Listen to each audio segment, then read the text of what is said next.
This video was made possible by Skillshare. Start learning for free for 2 months by being one of the first 1,000 to sign up at skl.sh/RealLifeLore30. This is South Korea, and this is North Korea. Despite being related, you've maybe heard that they don't exactly get along very well with one another. But what would happen if they did, and North and South simply joined together and became Korea? Basically, a lot of really weird things, because despite both being Korea, you'd be hard-pressed to find two countries that were any more different. When you look at an overview of the two countries, you'll notice that North Korea has a population that's only half the size of the South. But more alarmingly, the North Korean economy is pathetically smaller than the South's, 54 times smaller in fact. North Korea is only the 115th largest global economy, while South Korea stands tall as the world's 12th largest economy. However, North Korea does have more to offer the South than meets the eye. North Korea has a massive supply of natural resources like coal, uranium, and metals, in addition to a large pool of cheap, unskilled labor that the South doesn't have, while the South in turn has a massive amount of capital, technology, and high-skilled workers that the North doesn't have. The combination of these two together would gradually transform Korea as a whole into an economic powerhouse. A paper written by economists at Goldman Sachs back in 2009 suggested that a unified Korea would have potential to surge ahead to the world's 7th largest economy by 2050, blowing past Russia, Canada, Brazil, and Italy. United Korea has potential to be an extraordinarily powerful country on the world stage, but the road to get there is going to be long and painful, and here's why. Let's compare the difficulties of reunifying Korea today with the difficulties of reunifying a similar country back in the 1990s. Germany. Just like Korea, Germany was divided in half for decades between a capitalist and communist side. But unlike Korea so far, Germany eventually came back together, and there's good reasons for why it was possible for Germany, but hasn't been for Korea. Germany didn't experience a violent civil war between the two sides that killed millions of people, while Korea did. Geographically, East Germany had a political enclave of West Germany deep inside of the country, West Berlin, which easily allowed information and knowledge of the outside world to enter East Germany. North Korea's geography, meanwhile, is very different. There are no political enclaves inside of the country. There is ocean to the east and the west, the most fortified border in human history, with millions of soldiers and landmines in the south, and the only countries to the north were fellow communist countries China and the Soviet Union. It is geographically way harder to get outside information or knowledge into North Korea than it was for East Germany, which means that North Koreans are far less aware of how much wealthier South Koreans are than East Germans were of West Germans. Worst of all though, North Korea is way more economically depressed than East Germany ever was. In 1990, West Germans had incomes that were 3 times higher on average than East Germans, but today, South Koreans have incomes that are 22 times higher on average than North Koreans. In the event of a sudden reunification like what happened in Germany, a flood of low-skilled and uneducated North Koreans are going to come down into the South, and the South is going to have to foot the bill to raise living standards and development back in the North. This could cost the South Korean taxpayers up to $1 trillion to accomplish over a period of 10 years, which would almost certainly stagnate and harm the economy in the short run. So, kinda because of that, a lot of people in South Korea don't even want reunification anymore. Polls have consistently shown that only around 56% of South Koreans actually want reunification these days, while an overwhelming 72% of young South Koreans under 30 don't want it at all. And that doesn't even factor in what North Koreans might think.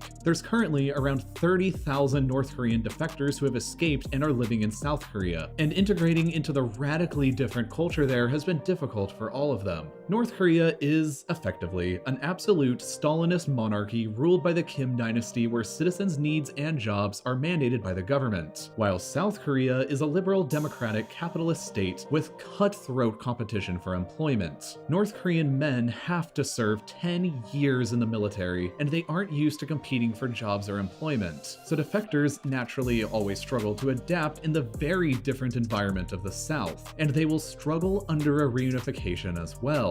But perhaps the biggest challenge challenges that Korea faces towards a reunification are geopolitical ones. Most importantly, what happens to North Korea and the Kim dynasty? North Korea controls the largest military of any country in the world in terms of sheer size, with over 7.7 million men who have military training, which is almost 1 out of every 3 people in the country. North Korea controls 1,300 aircraft, 300 helicopters, 4,300 tanks, 70 submarines, and most frightening of all, an estimated stockpile of 60 nuclear weapons in addition to an unknown number of medium to short-range missiles and around 5,000 tons of chemical weapons. If Korea reunified under the rule of the South, the fate of this massive and deadly army is just unknown. The nukes and chemical weapons may be dismantled or sold off to less trustworthy people like terrorists, and the unemployed North Korean nuclear weapons scientists themselves may leave to find work with a new employer somewhere else. Unification is a potential powder keg of uncertainty that could go smoothly or go violently explosive.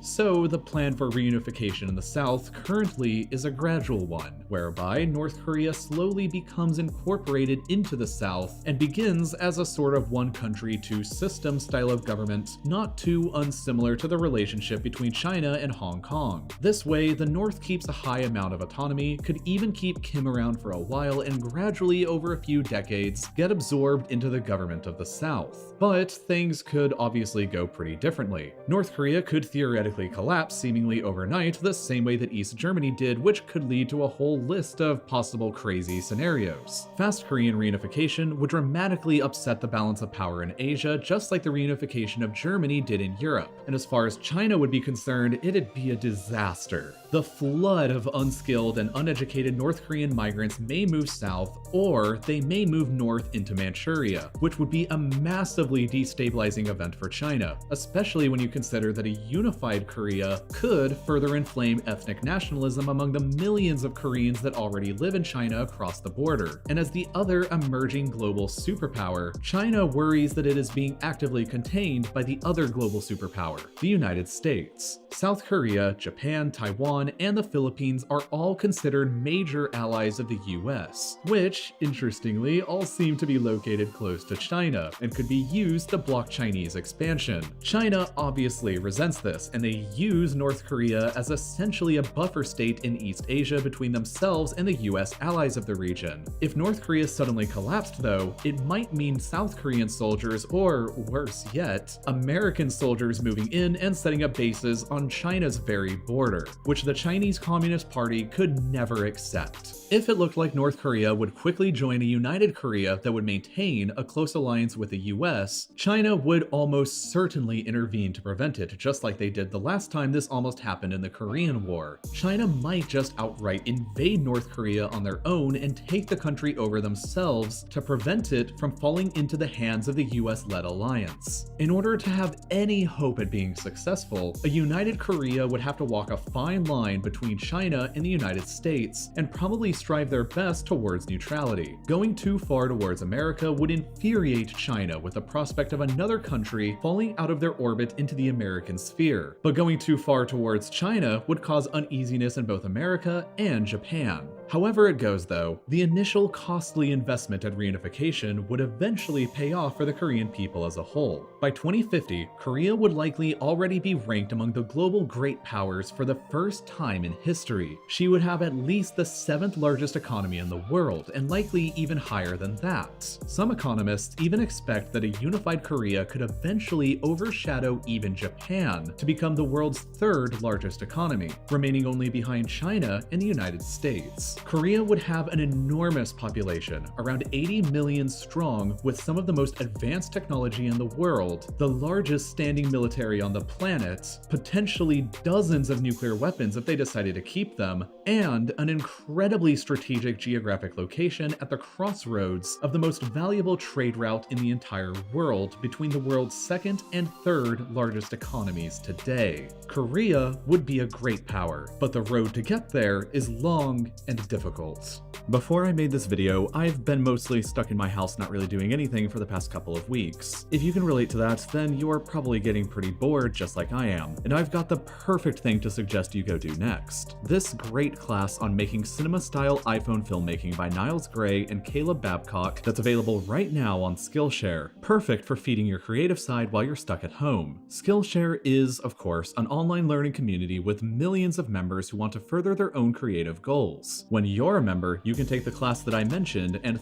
thousands of others on pretty much any subject you can imagine. It's perfect for learning something while you're stuck at home to advance your career, to help you in school, or to just have fun. But, best of all, you can get 2 whole months for free when you're one of the first 1,000 to sign up by clicking the link in the description or by going to skl.sh/RealLifeLore30. And you'll get access to their thousands of classes for less than $10 a month when you sign up for an annual subscription afterwards. And as always, thank you for watching.